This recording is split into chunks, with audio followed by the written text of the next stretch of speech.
houses, and Sister Marilyn with Holy Name Housing Corporation, and she says, do you guys know what you're doing? And we're like, well, we're buying houses, fixing them up, and reselling them. She says, no, what you're doing is you're in this industry called affordable housing, and it's a huge industry. And right now the supply is continuing to decrease and the demand is continuing to increase. And you guys really need to step up your game, and I'll help you kind of get involved in this industry. And she'd been in development of affordable housing for probably 10 years before that, and connected with the city and doing all the pieces and parts that give you all that information. And so then that's where she was like, you guys need to be doing a lot more. Well, she did North Omaha, and nobody was doing South Omaha, and that's where we were buying all these houses in South Omaha. She goes, we need somebody in South Omaha doing this affordable housing for South Omaha. And at about the same time, HUD used to be kind of the provider of affordable housing. They would build these big Section 8 projects, and people that couldn't afford to live anywhere else would live there. Well, they came out with the Tax Reform Act of 1986 and basically said, let's figure out how to get more affordable housing created by see if we can put it in the hands of private individuals, in private developers.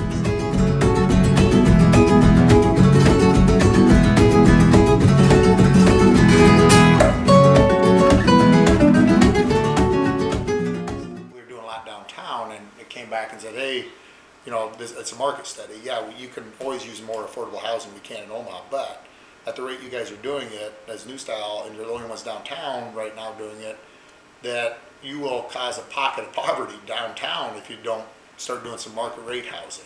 And this is when downtown Omaha, it was a dime.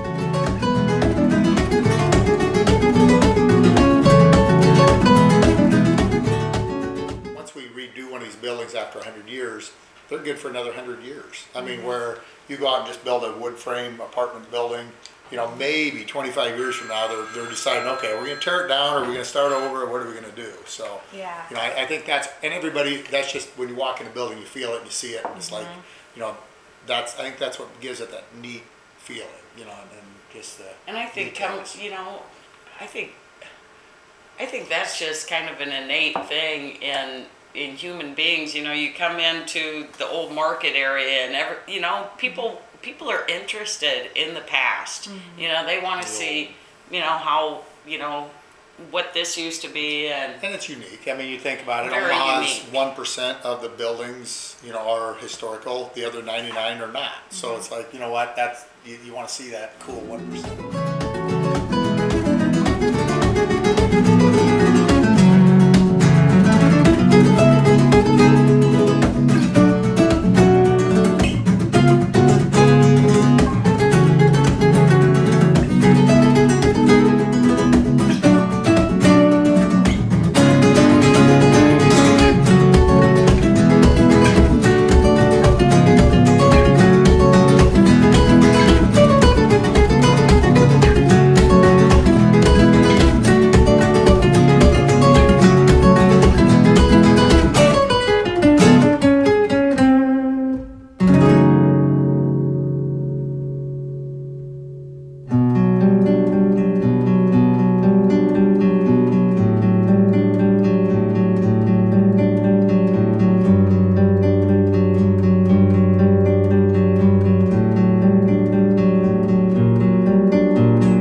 for being developers too, you know, developers always have a terrible reputation for the most part, you know, of all being their, dirtbags, you know, and stealing and they really do. lying to people. Yeah, and I think because we were the owner, contractor, developer, final owner, long-term Long-term owner, that gave us an edge on everybody, because it was like, no, we're not doing this turnkey project for someone that 5 years from now it starts falling apart and you know, we're gone. We've taken our money and ran.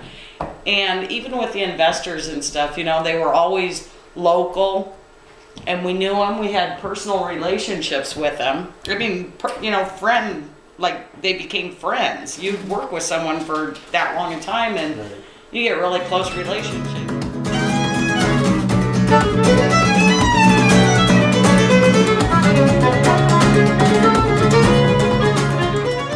It's a leadership, and the rest of everybody, employees will follow or they go. I mean, that was, we had this city of Omaha when we were trying to grow, and we had some people we brought in to help with development. And Bob Peters, who his secretary, who respect her, you know, she knows us well. We know everybody, and she calls, says, "Who in the hell did you just send up here?" You know, this gal. Being Bobby, mean being mean to the secretary, saying, "You will get this to the city council today, or you'll have something to pay." You know, and she knows we never would have done. And it's so funny because she knows us well enough. She could call us directly and say, "Who was this?" Yeah. And needless to say, she was gone. Yeah. You know, a week later. So, but yeah, it comes from leadership, and you know, where some developers would have said, "No, you go ram it down somebody's throat."